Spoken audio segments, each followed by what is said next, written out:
Welcome to the Addiction Solution Podcast. I'm Michelle Dunbar. Enjoy listening and watching as addiction experts Mark Sheeran and I cover controversial as well as helpful topics on addiction, how to move past it, and other related subjects. As two of the co-founders of the Freedom Model, Mark and I will give you a completely new perspective on the topics that matter to you. We will take to task the Recovery Society's lies and misinformation and replace them with facts, research, and the methods to move on from addiction struggles without 12-step meetings, rehabs, and the shackles of endless recovery. Let's escape the treatment and recovery trap together and learn to be free. Hi, everyone. Welcome to the Addiction Solution Podcast.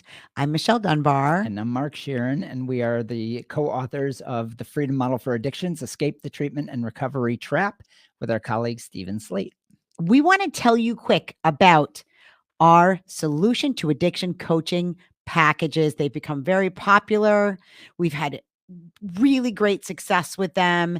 They include the solution to addiction workshops, and we have one for substance use specifically, and then we have one for behavioral issues, specifically PMO and sex addiction. And they also include 3 90-minute coaching sessions with either Mark or myself, and 3 months of the online program, and all of our books. The Solution to PMO and Sex Addiction book is now available with our Solution to PMO and Sex Addiction workshop only. And look, at the coaching package is a tremendous value. And if you want to learn more about it, you can go to thefreedommodel.org. And at the top of the page, you can choose whichever one you're looking for. That's right. It's the most effective solution to any addiction in the world. It is. Okay, so we're going to talk about a topic that we've hit in the past, but we always talk about things in a new way, and that's moderation. It's very popular. It's probably our most popular topic of discussion overall, is this idea that people can moderate their substance use. And obviously, this also applies to PMO issues or any behavioral, quote unquote, addiction. But let's talk about it in the framework of substances, because that's the thing we talk about the most. Well, and we're coming into the holiday season as well. And I think sometimes people allow themselves to feel really deprived or kind of trapped in a world of not being able to have fun. Yeah. Right. Yeah. Which, first of all, don't misunderstand us. When we talk about moderation, we're not saying that anybody should. We're not giving anybody permission. Yeah, we can't give permission. You're autonomous. You have your own thoughts, and that's just reality. But if you are someone, and I do have students, coaching students, that say this to me. I know Mark does too. Say, well, I'm just somebody that can't moderate. I've tried it in the past. I just can't do it. And every single one of those people, by the way, are people that have been to 12-step programs or treatment of some kind or counseling, and they've been deemed to be incapable. Yeah. So can't and don't want to are two very different things. That's it. And so I hear all the time that people say, I can't moderate. And if you believe that, well, then you can't. And I think that that's very accurate for the person that doesn't understand their preference, doesn't understand why they do what they do, doesn't understand how to challenge their preference, doesn't usually understand that what they're doing is predicated on they believe that it provides them happiness. And most of the time, the people will say, I can't moderate, and I don't know why I do this, and I hate it.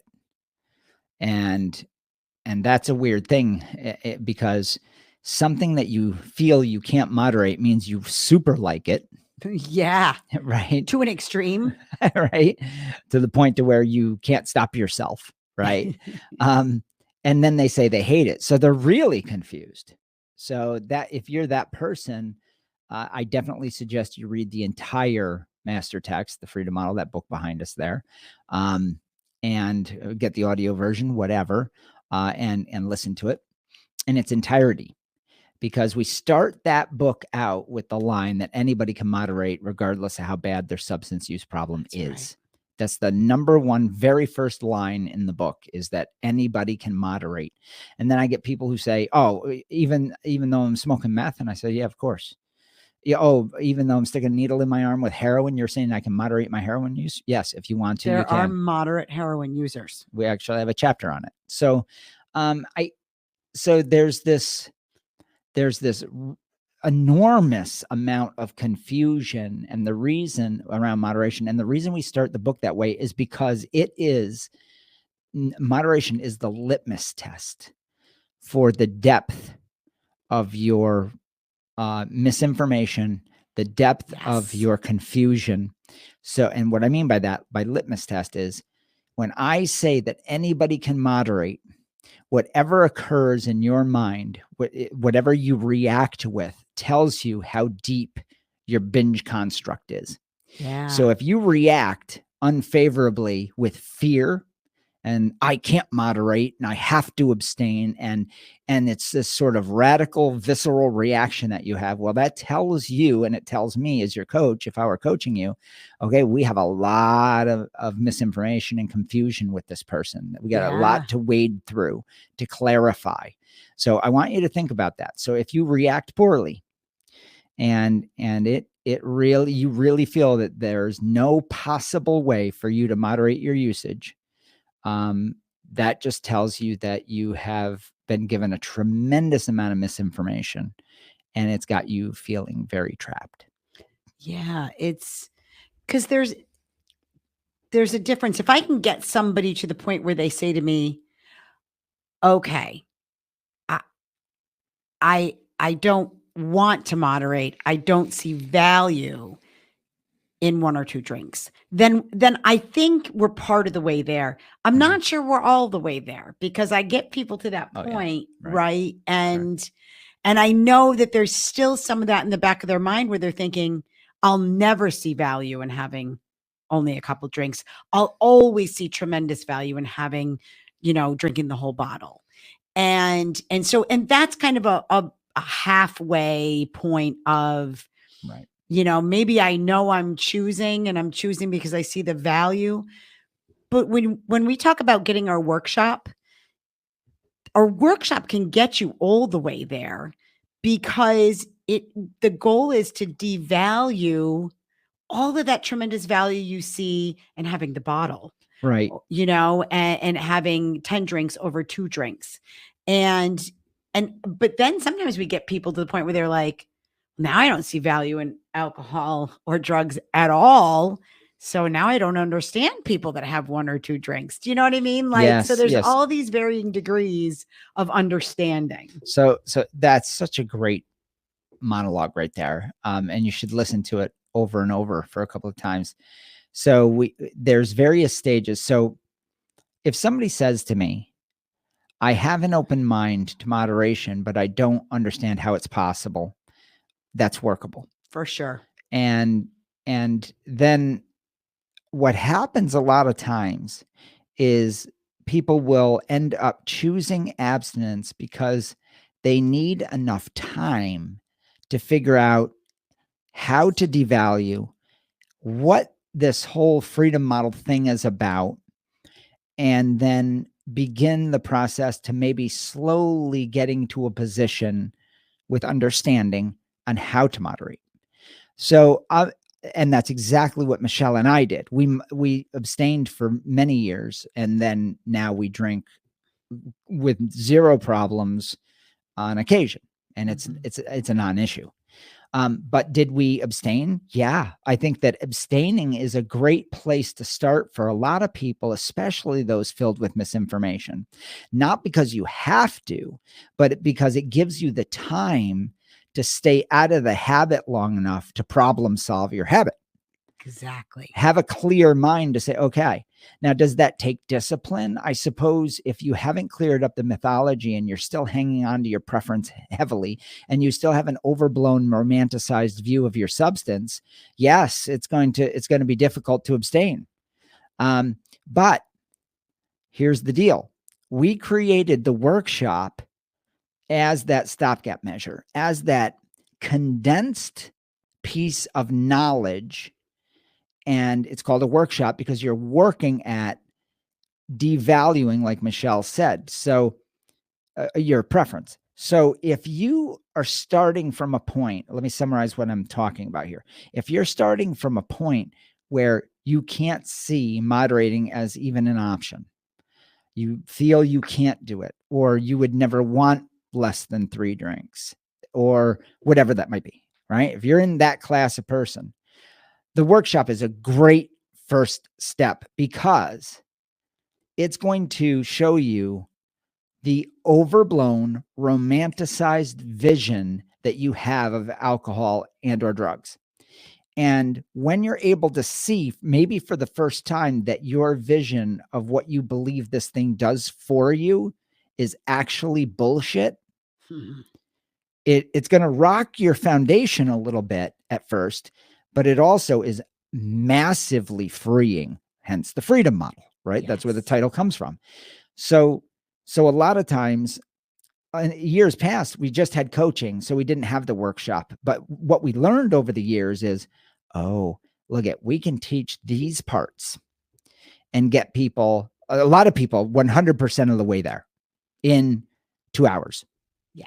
From having a 20-year habit to within 2 hours, they go, holy shit, I had a complete shift in my mind. And now I understand something that I just couldn't see before. It's almost like when you see one of those pictures that has 2 pictures in it. Oh, yes. And you see one, and then they say, do you see the dog? The dog, the lady walking the dog? And you're like, no. Oh my God, there it is. And then you can't see the other Yes. way. All of a sudden the other way disappears. And that is perspective shift that you will have with the workshop. That's exact. What a great analogy. That's exact. And it's really not that different, by the way, of No, because you're shifting your gaze. You're shifting Yeah. your focus.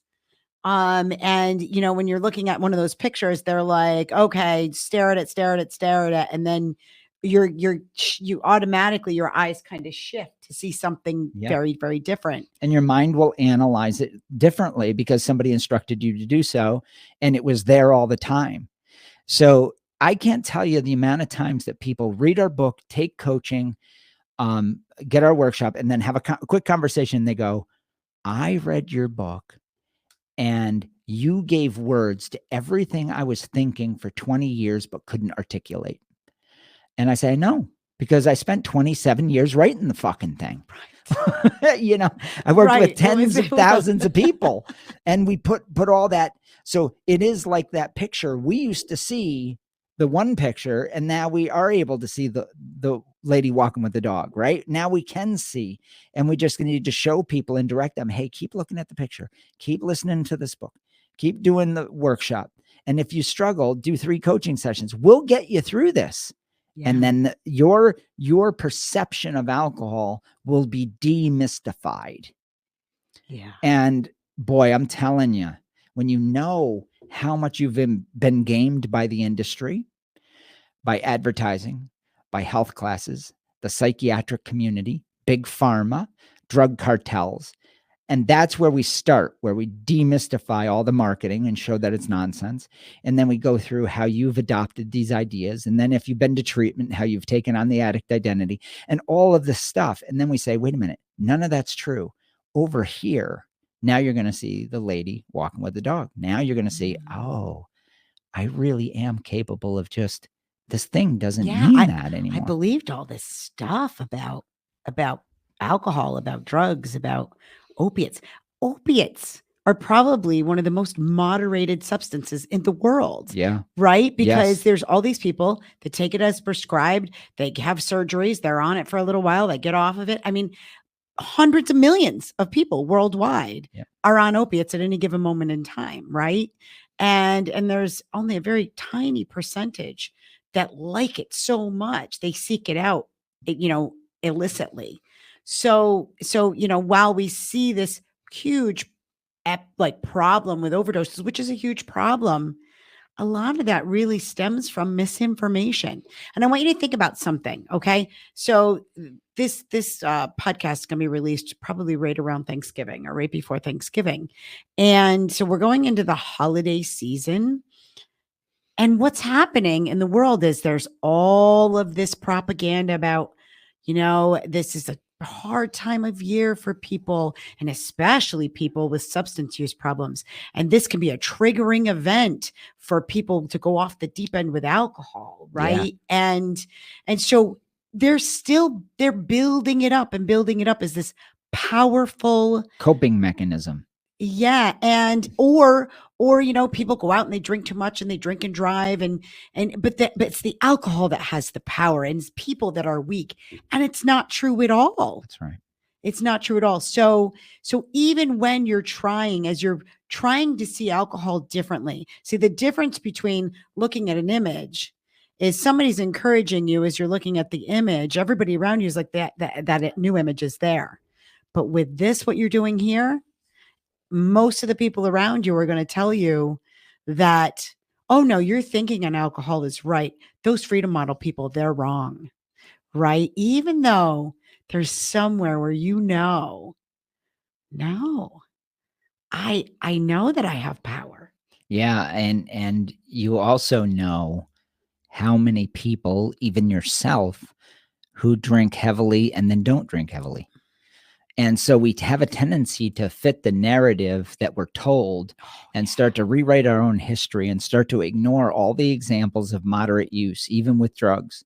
Yes. You know, I can't tell you how many people I coach who, when we start to dig in, they say, yeah, dude, I had a problem with cocaine for like 2 years and then I just And stopped. then I just stopped. And I go, okay, so let's say for a minute, and I did this example when I coached somebody just yesterday. I said, let's say that cocaine was the drug of the world, the currency of the world, like alcohol is and has been for centuries. Let's say that it was the chosen drug, the chosen child, and it became legal and became normalized and became a part of the culture like alcohol is.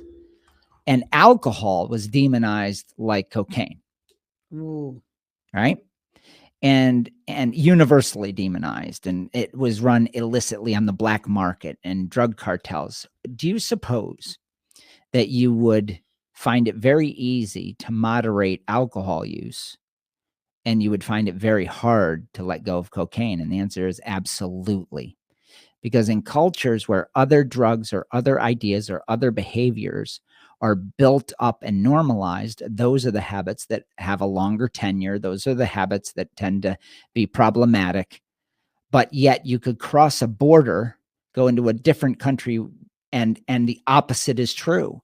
Right. That drug or that behavior is easily let go of. So it isn't the drug.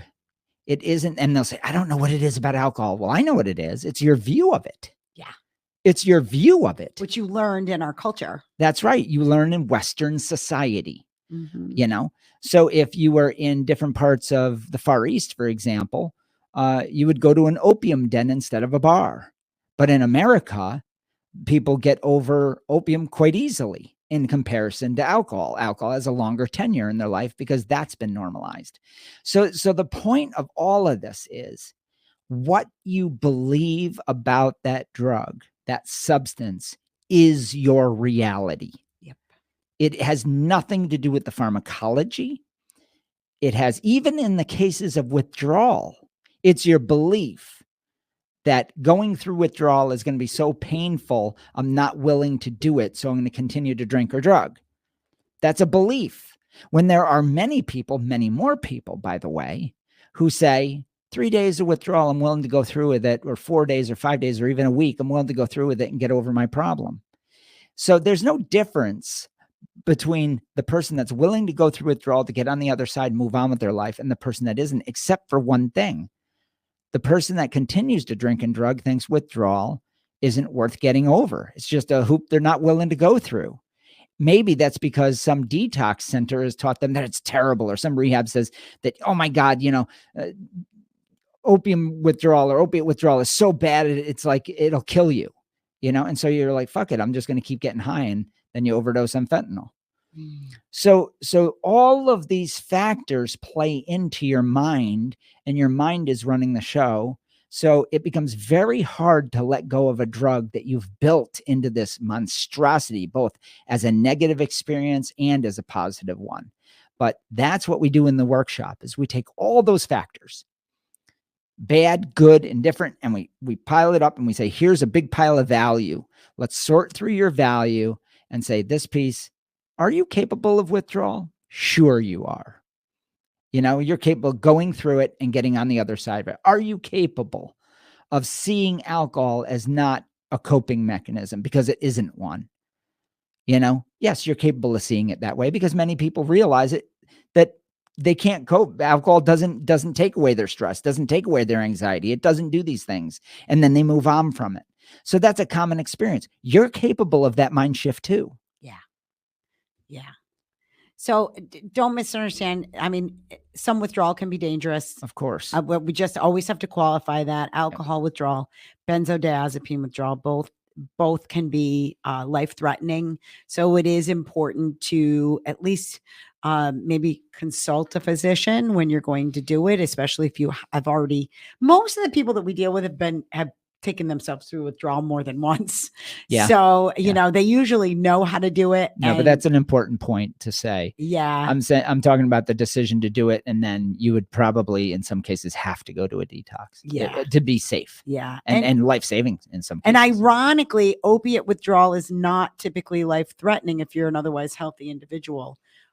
So that's just something to be aware of. And just so we're clear, amphetamines, cocaine, methamphetamine, no withdrawal for that. No physical withdrawal. Yeah, at all. you don't need to go to detox for that, even though a detox will take your money.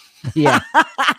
They will. And probably, ironically, put you on something like Suboxone. That has withdrawal. That has withdrawal. That That's is not necessary for helping somebody, stop their amphetamine use. So, and cocaine, there's no withdrawal for cocaine either. Right. No. I mean, if you've been up for days, you may have some health issues from not sleeping. Right. Like all the psychosis comes from the not eating and not sleeping for days and being on an amphetamine. So you're thinking fast, you're burning the candle at both ends, and you go into psychosis. Yeah. That all that goes away in time. Yeah. When you stop use. Yeah. So I think what I really wanted to talk about was, if you still have a belief that that there are some people that are incapable of moderating, and that may include you. I'm sorry, I have dry patch. That you haven't solved your problem. If you still have a belief in addiction.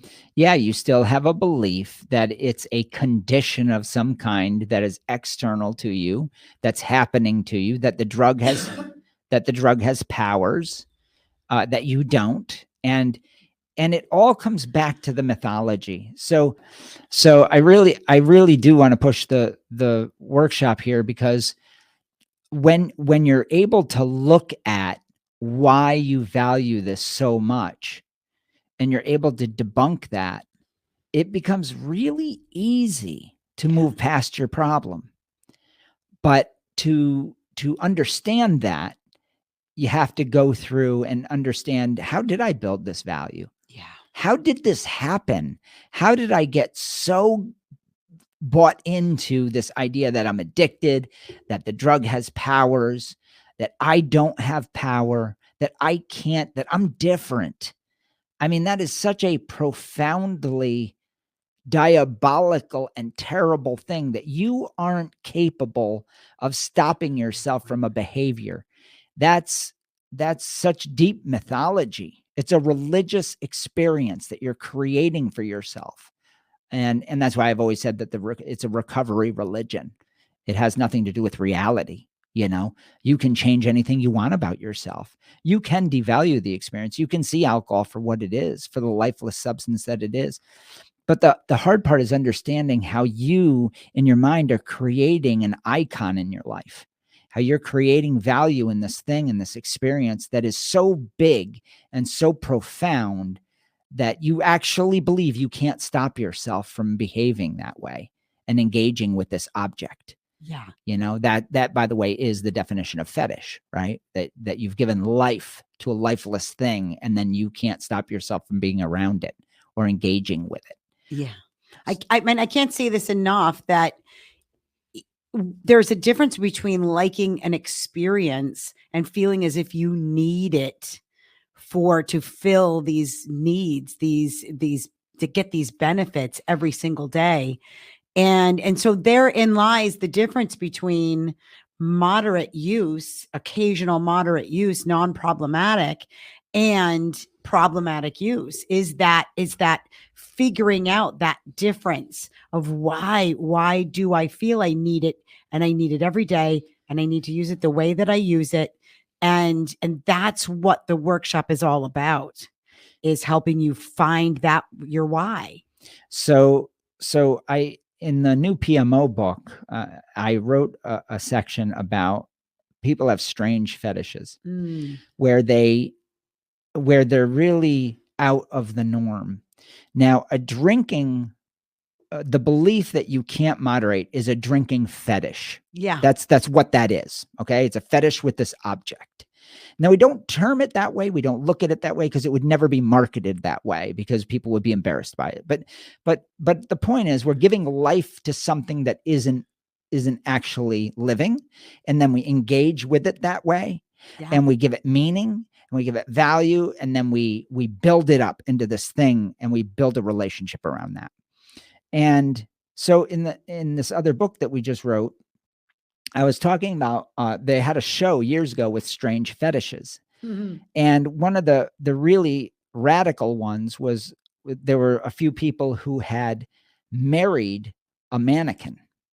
Okay. And they were public about it. They would bring this mannequin to dinner, and they would talk with it. And the people said, they had interviews with mental health physicians and things like that. And they said, is this person insane? Some people said yes, some people said no.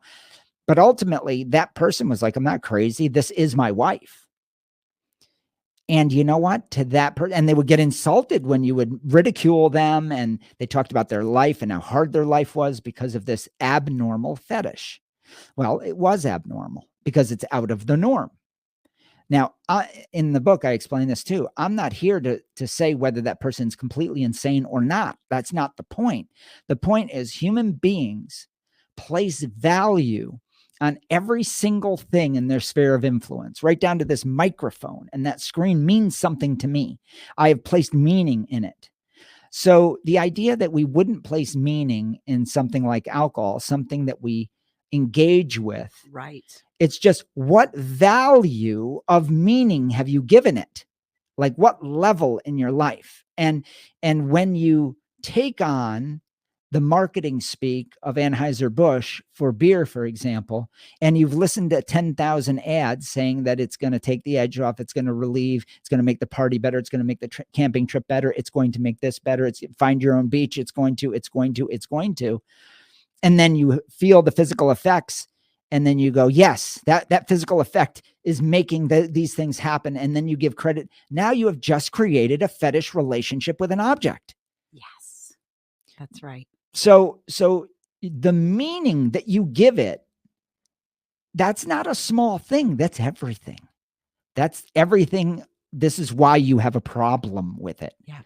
This is why it has this, what we call an overblown and romanticized view of alcohol. It's just not real. Now, and the results you're trying to get out of that experience aren't happening because you've been bullshitted. Yeah. You've been given the idea that the bottle of booze actually contains relief. It contains anxiety relief. It contains coping mechanism capability, when it has no capability to go into the metaphysical mind. So what you do is you build this relationship based on lies. And it's no different than if you met somebody, you give meaning to the relationship based on the information they give you, and you find out that every single thing they say is not true. They say they work for an executive, they're a salesperson, they're a millionaire, they have a Lamborghini at home. And then you get in a relationship based on all that value and meaning, and then you find out that none of it is real, and that they live a double life, and that they've been lying to you. You'd feel pretty disillusioned, wouldn't you? And you would leave that person. Well, that's what we're going to do in the workshop. That's it. That's it. That's exactly what we're going to do. And that's what we're doing in this podcast. We can't give you the specifics in half an hour. No. because we're giving a generalized overall view of moderation. So I do want to wrap around, and then I'll let Michelle talk. But before I lose the idea, we're not telling you to moderate. No. We're not telling you to abstain. We're not telling you to continue heavy use with your fetish, whatever it might be. We're not doing any of that. What we're saying is that you're capable of anything. You're capable of killing yourself with the drug based on a misinformed view. You're capable of moderating to some level where it's a lot less meaningful and important. You're capable of standing and moving on from it as if it was nothing to you. And you're capable of every shade of gray in between that. It is whatever you want it to be. But one thing I can tell you is it's a hell of a lot easier if you know the facts. And that's what you're missing because you're being lied to. Yeah. If you're still afraid of it, you haven't solved your problem. That's all this is about. There's no reason to be afraid of a substance. None at all. It has no power. That's right. So, okay, we have to go because Mark has a coaching session. I do have to go. So I am going to wrap this up. Look at, if you like our podcast, give us 5 stars wherever you listen or watch, and share it with your friends. And hey, you can get the Solution to Addiction workshop or the Solution to PMO and Sex Addiction workshop at thefreedommodel.org. Thanks, everybody. We'll see you next week.